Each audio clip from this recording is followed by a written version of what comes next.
রক্তক্ষয়ী এই প্রচণ্ড যুদ্ধ দোলই সীমান্ত চৌকির যুদ্ধ বা দোলইয়ের যুদ্ধ নামেও পরিচিত। আমি এখন দাঁড়িয়ে আছি বাংলাদেশের দোলই সীমান্তে, যার এক পাশে ভারতের ত্রিপুরার কমলপুর, আরেক পাশে বাংলাদেশের কমলগঞ্জ। দেখেন নামে নামেও কি সুন্দর মিল আছে, অথচ দুটি দেশ। আসসালামু আলাইকুম, আমি সোমা আফরোজ আপনাদের স্বাগত জানাচ্ছি আমার আরেকটি নতুন ভিডিওতে। আমি আজ এসেছি বাংলাদেশের সিলেট বিভাগের মৌলভীবাজার জেলার কমলগঞ্জ উপজেলার দোলই সীমান্তে। এপাশে বাংলাদেশের কমলগঞ্জ আর ওপাশে হচ্ছে ভারতের ত্রিপুরার কমলপুর। দোলই সীমান্ত গ্রাম বাংলাদেশ ভারতের আর ৮-১০টা সীমান্ত অঞ্চলের মতো নয়। আপনি যদি দেশপ্রেমিক হন, বাঙালি হন, বাংলাদেশি হন, তাহলে দোলই সীমান্ত অঞ্চলের ইতিহাস আপনাকে কাঁদাবে। ১৯৭১ সালের মহান মুক্তিযুদ্ধের সময় বীরত্বপূর্ণ ভূমিকার জন্যে যে ৭ জন বীর মুক্তিযোদ্ধাকে বীরশ্রেষ্ঠ খেতাব দেওয়া হয়েছিল, তাদেরই একজন বীরশ্রেষ্ঠ হামিদুর রহমান বর্বর পাক হানাদার বাহিনীর সাথে এই দোলই সীমান্তেই যুদ্ধ করে শহীদ হয়েছিলেন। কেমন ছিল হামিদুরের সেই যুদ্ধ? দেশের জন্যে, মাটির জন্যে, মায়ের জন্যে, আমাদের জন্যে। মৃত্যু নিশ্চিত জেনেও কিভাবে হামিদুর রহমান অকাতরে বিলিয়ে দিয়েছিলেন নিজের প্রাণ। সূর্য যখন ঠিক মাঝ আকাশে, তখন আমি শ্রীমঙ্গল শহর থেকে দোলই সীমান্তের দিকে যাচ্ছি। শ্রীমঙ্গল শহর থেকে দোলই সীমান্ত গ্রামের দূরত্ব ৩১ কিলোমিটার। যেতে সময় লাগবে ঘণ্টাখানেকের মতো। শহর থেকে বের হয়ে কমলগঞ্জের দিকে ১৪ কিলোমিটার গিয়ে পড়ল ভানুগাছ মোড়। আমি এখন আছি বীরশ্রেষ্ঠ হামিদুর রহমান সড়কে, যেটি কমলগঞ্জের ভানুগাছে। এই সড়ক ধরে সোজা এগিয়ে গেলেই দোলই চা বাগান।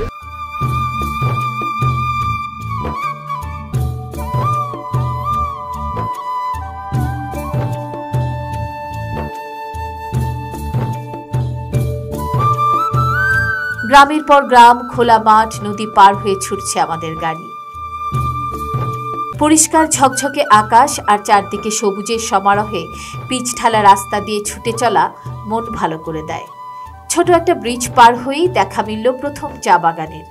কিছু দূর গিয়ে আমি নেমে পড়লাম। গোবিন্দপুর, হ্যাঁ, পাথরখোলা পার হইয়া গিয়া ঢালাই। এই যে এই পাশে কারা থাকে? এরা চা শ্রমিকরা সব। দোলই সীমান্তে যাওয়ার পথেই পড়ল শ্রী গোবিন্দপুর, যেখানে অনেক চা শ্রমিকদের বাড়িঘর দেখতে পেলাম। আর তা দেখে এখানে নামলাম। এই যে আমার পেছনে এক পাশে বিশাল চা বাগান, আর অন্য পাশেই হচ্ছে চা শ্রমিকদের বাড়ি। এই যে আমার পেছনে এই রাস্তা ধরে লম্বা করে অনেক সারি সারি বাড়ি রয়েছে, এখানে সব চা শ্রমিকরা থাকেন।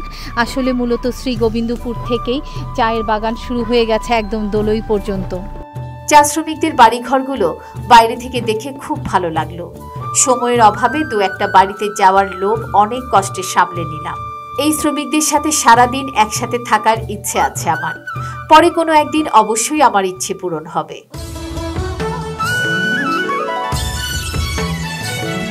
বর্ষাকাল, বৃষ্টি পড়ে চা বাগানের প্রতিটা গাছ সজীব হয়ে আছে। গাছের গা ঠিকরে চা পাতা থেকে যেন উজ্জ্বল সবুজ আভা বের হয়ে আসছে। প্রকৃতির মায়াবী রূপ দেখার জন্য এ মৌসুমে চা বাগান ঘুরে বেড়ানোর আদর্শ সময়। যেতে যেতে পথে পড়ল চা শ্রমিকদের আরেকটি কলোনি। এখানে নেমে একটি দোকান থেকে এখানকার স্থানীয় খাবার বিরিয়ানি খেয়ে নিলাম। দোকানদার বেশ আন্তরিকতার সাথে আমাদের খাওয়ালেন। বিরিয়ানি মানে কিন্তু প্রচলিত পোলাও মাংসের আইটেম নয়, মশলা মাখানো ভাতের সাথে সেদ্ধ ছোলা আর পেঁয়াজু। এই খাবারটিকে স্থানীয়রা বিরিয়ানি বলে।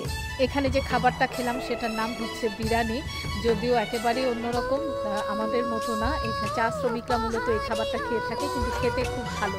তো আমরা এখানকার বিরিয়ানি খেলাম আর এখন চা খাচ্ছি। চা খেতে খেতে আপনাদের সাথে কথা বলছি। এটা হলো পাত্রগুলা চাগাটা, এটা সব কোম্পানি। আমার পেছনে যে খাবার হোটেলটি দেখতে পাচ্ছেন, এটাও চা শ্রমিকদেরই। এই যে এই পাশে রাস্তার এপাশে, এগুলো সব হচ্ছে কোম্পানির করে দেওয়া ঘরবাড়ি চা শ্রমিকদের জন্য।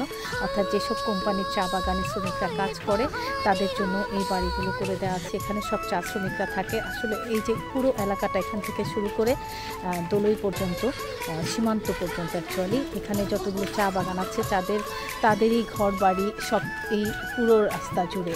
এখান থেকে দোলই কত দূর? 1 কিলো। একবারে এই রোড সোজা। এখান থেকে আর মাত্র 1 কিলোমিটার হচ্ছে দোলই সীমান্ত। এবার এসে নেমেছি পাত্রখোলা। পাত্রখোলা টি স্টেটের ঠিক মাঝেই হচ্ছে চা শ্রমিকদের বাচ্চাদের জন্য একটি স্কুল, যার নাম হচ্ছে Dolui valley employee children's school. আমার পেছনে এটি হচ্ছে চা কারখানা, এখানে চা প্রসেসিং করা হয়, পাত্রখোলা চা কারখানা। স্কুল থেকে একটু সামনে আসলেই অপোজিটে পাত্রখোলা চা বাগান হাসপাতাল। এখানে শ্রমিকদের জন্য এই হাসপাতালটি খুব সুন্দর ছিমছাম একটি হাসপাতাল চা বাগানের মাঝেই। দলুই গ্রামে যেতে হলে এই অঞ্চলগুলো পার হয়েই আপনাকে যেতে হবে।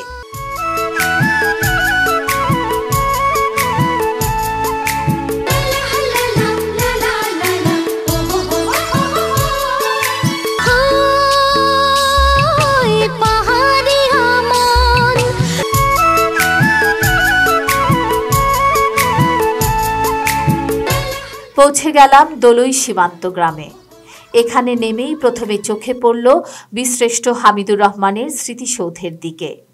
এই স্মৃতিসৌধে আমি সবার শেষে আসব, তার আগে আপনাদের সীমান্তটা দেখিয়ে নিয়ে আসি। চা বাগানের ভেতর দিয়ে হেঁটে চললাম সীমান্তের দিকে। যতদূর বাংলাদেশের সীমানা আমরা ততদূর পর্যন্তই যাব। দলুই চা বাগানের ভেতরের একটি রাস্তা দিয়ে হাঁটছি। এই রাস্তাটিও শেষ হয়েছে একদম সীমান্তে। আসলে এটি হচ্ছে সীমান্তবর্তী চা বাগান। এই চা বাগানের ওপাশে ভারতের ত্রিপুরা রাজ্যের কমলপুর। সীমান্ত কত দূর? হ্যাঁ, ভারত, বাংলাদেশ। আমি এখান থেকে দেখতে পাচ্ছি দূরে কাঁটাতারের বেড়া দেখা যাচ্ছে। চা বাগানটা সামনেই শেষ হয়ে গেছে। এই যে এখানেই চা বাগানটি শেষ হয়ে গেছে। এপাশে সামান্য খোলা জায়গা, এরপরেই হচ্ছে কাঁটাতারের বেড়া। চা বাগানের শেষে বাঁশঝাড় আর এখানে একটি ছোট্ট খাল। এই খালের পরেই হচ্ছে ভারত।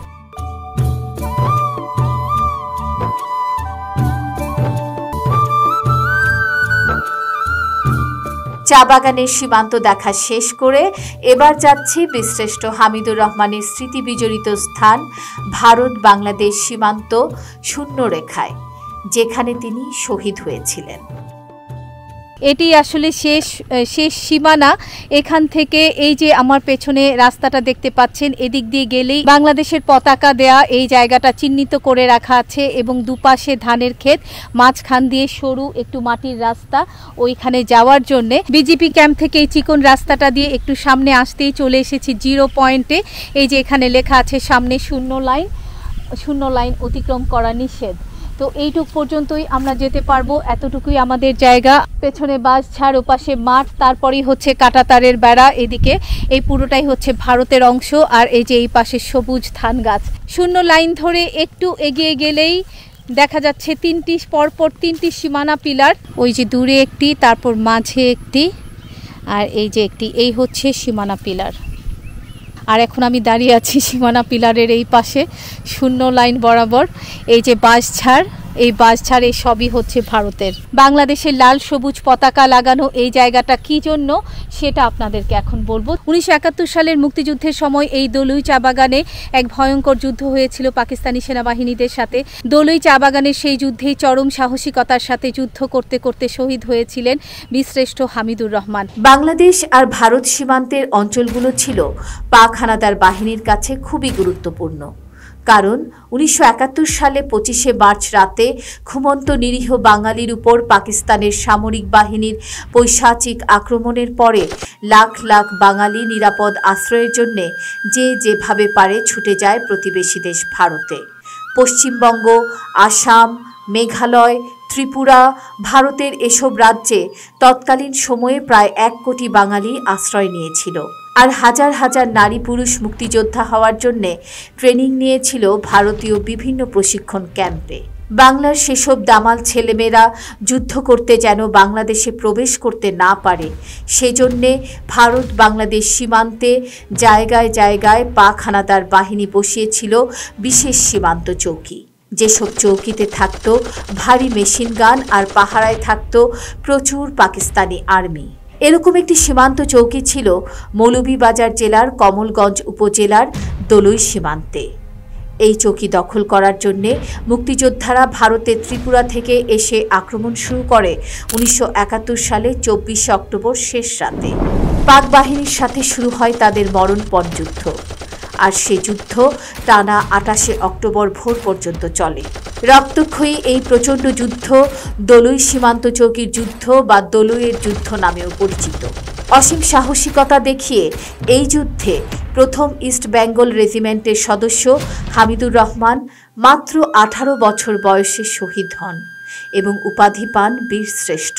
বীরশ্রেষ্ঠ হামিদুর রহমান এখানেই শহীদ হয়েছিলেন, আর তাই এই জায়গাটি চিহ্নিত করে রাখা হয়েছে লাল সবুজে একটি স্ট্যান্ড তৈরি করে, তার উপরে বাংলাদেশের পতাকা। বীরশ্রেষ্ঠ হামিদুর রহমান শহীদ হওয়ার পর তার সহযোগী মুক্তিযোদ্ধারা পাশেই ত্রিপুরার মাটিতে অর্থাৎ ভারতের মাটিতে তাকে কবর দিয়েছিল একটি পারিবারিক গোরস্থানে। শহীদ হওয়ার 36 বছর পরে বীরশ্রেষ্ঠ হামিদুর রহমানের কবর উত্তোলন করে ত্রিপুরা থেকে ঢাকার মিরপুরে শহীদ বুদ্ধিজীবী কবরস্থানে নেওয়া হয়, আর এখানে দলুই সীমান্তে নির্মাণ করা হয় স্মৃতিসৌধ। হামিদুর রহমান 1953 সালের 2 ফেব্রুয়ারি জন্মগ্রহণ করেন। তার মাতার নাম মোসাম্মদ কাইসুন্নেসা এবং পিতার নাম আক্কাস আলী মণ্ডল। তিনি খালিশপুর প্রাথমিক বিদ্যালয়ে এবং পরবর্তীতে স্থানীয় একটি নৈশ বিদ্যালয়ে খুব সামান্য পড়াশোনা করেন। 1971 সালের 2 ফেব্রুয়ারি পাকিস্তান আর্মিতে সিপাহী হিসেবে যোগদান করেন হামিদুর। দরিদ্র পরিবারের সন্তান হলেও দেশপ্রেমে ছিলেন শ্রেষ্ঠ। যে বয়সে ছেলেমেয়েরা বাবা মায়ের অধীনে পরম যত্নে জীবনযাপন করে, সেই বয়সে মাত্র 18 বছর বয়সে মৃত্যু নিশ্চিত জেনেও শত্রুর উপর গ্রেনেড হামলা করে দেশের জন্যে, বাংলার স্বাধীনতার জন্যে আত্মদান করেন সিপাহী হামিদুর রহমান। এই বীরশ্রেষ্ঠ বীর শহীদের প্রতি রইল সশ্রদ্ধ সালাম। এই দলুই সীমান্তে এসে আজকে আমি দেখলাম চা বাগান, চা শ্রমিকদের জীবনযাপন, তাদের আবাসন সবকিছু। এছাড়াও দেখলাম বীরশ্রেষ্ঠ হামিদুর রহমানের স্মৃতিসৌধ, তার স্মৃতি বিজড়িত সেই জায়গা যেখানে তিনি শহীদ হয়েছিলেন 1971 সালের মহান মুক্তিযুদ্ধে। দলুই সীমান্তের 0 পয়েন্ট থেকে আমার আজকের এই ভিডিও এখানেই শেষ করছি। আমার ভিডিওটি ভালো লাগলে লাইক, কমেন্ট, শেয়ার করতে ভুলবেন না। যারা আমার চ্যানেলটি সাবস্ক্রাইব করেছেন তাদেরকে অনেক অনেক ধন্যবাদ, আর যারা এখনও আমার চ্যানেলটি সাবস্ক্রাইব করেননি তাদেরকে অনুরোধ জানাচ্ছি, প্লিজ আমার চ্যানেলটি সাবস্ক্রাইব করুন, বেল বাটন প্রেস করে রাখুন যেন নোটিফিকেশন পাওয়ার সাথে সাথে ভিডিও দেখতে পারেন। সবাই ভালো থাকবেন, সুস্থ থাকবেন, খোদা হাফেজ।